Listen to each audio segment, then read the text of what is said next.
Ever watch your favorite movie or scary movie or even read a book and you're totally into it and it just stops? Or the ending makes you scratch your head? Yeah, in the words of the great Chuck on Supernatural, endings are hard. Well, actually, he said like writing is hard, as in all writing is hard, and it's true. And he did say like that, nothing ever really ends, but we're going to go with it. We're going with it. That's why we're going to talk about endings today, especially when it comes to the horror genre. Rivers run dry, dust spreads in the air.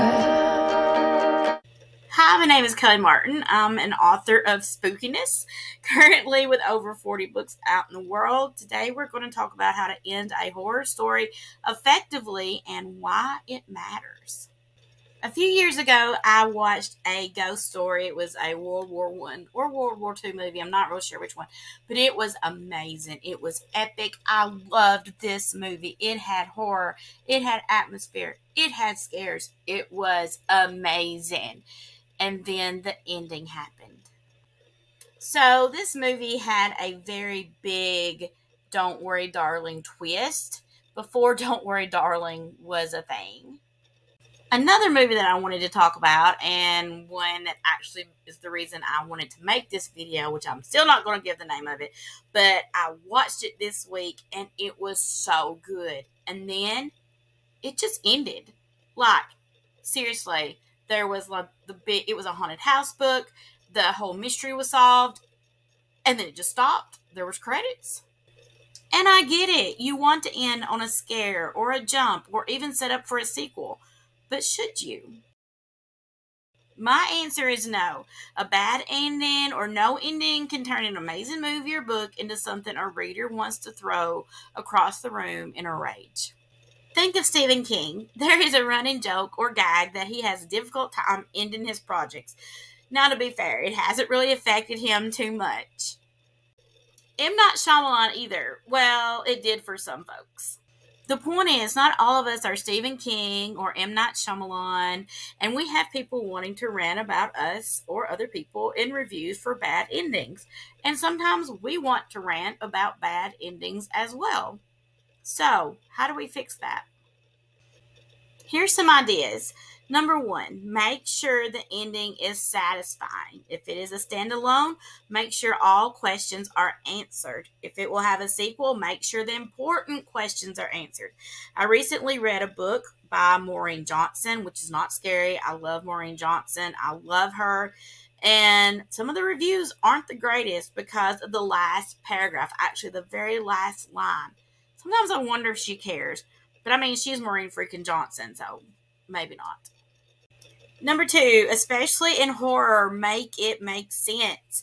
If your historical horror story is actually set in the future, give some foreshadowing. In fact, I'd say that's a lot of horror movies and books' problem. They would have better endings or better receptions to the endings if they put more foreshadowing into the stories. You don't have to be all in big capital letters. This is not a real historical horror story. But throw something in. Throw something that maybe the reader won't recognize until the end when they go back and go, oh, for me, a good foreshadowing moment will make me love a book better than anything else. Number three, don't throw in a twist just to throw in a twist. This sort of goes back to number two, but make sure the ending is earned. Think of all the movies and all the books you've watched or read that have irked you with the ending. What do they have in common? I'm assuming that one of the big things was a twist that made no sense whatsoever.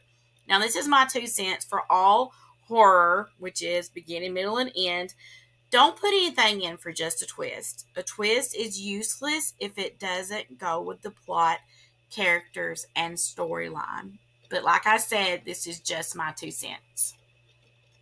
Number four, happily for now is okay. Your character can be, as in the Texas Chainsaw Massacre, in the back of a truck riding away from Leatherface. Now, do we think she will be A-okay for the rest of her life and not have any more trauma? Of course not. But the actual part of the story is over. which is why it feels like a good ending. Imagine if it ended with her running away into the woods and you don't know if she's ever found. Do you think it would have had as much of an impact?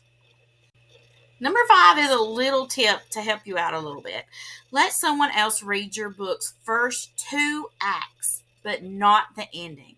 Let them write down how they think the story will end based on what they've read. Once you get that feedback, let them read the actual ending. Did it meet their expectations? Does it bother them that it doesn't or that it does? Did it end too abruptly? Ask them about it. Now, this is just a little bonus, a little other side of the coin. The examples I've given have mostly been about ending your story too early because I was thinking about the 2 horror movies that I watched that just ended or had a twist that didn't really make any sense. But there's also something said for letting your stories go on too long. Like the story's over and then you add 50 or 100 more pages that does nothing to further the plot. That can be an issue too. And I think that goes back to number 5, to let somebody else read it to see if they expect the ending to happen and if they think it draws on too long. Now, think about some movies or books, they can even be mine, that you loved up until the end. Let's talk about them in the comments. If you haven't, go ahead and hit subscribe. My goal is to hit 1,000 subscribers, and I can't do that without you. Well, okay, to be fair, I can't do that without giving you content that you actually want to watch and or listen to. So the burden technically is on me, but I would appreciate it if you haven't subscribed, if you would subscribe and to hit the bell if you feel so inclined. In fact, next week we're going to talk about changing genres. So definitely subscribe if that's something you would like to talk about. If you have any questions you want answered or brought up during next week's video, let me know in the comments as well. I hope to see you in the comment section. Thanks for subscribing if you have. Thanks for watching until the end. I appreciate it so much. And I will see you later. Be sure to tell me which horror movie or just which movie in general or book ended in a way that 1, you either couldn't believe, or 2, that it just happened so fast, the credits rolled, and you had no idea what was going on. Have a good night.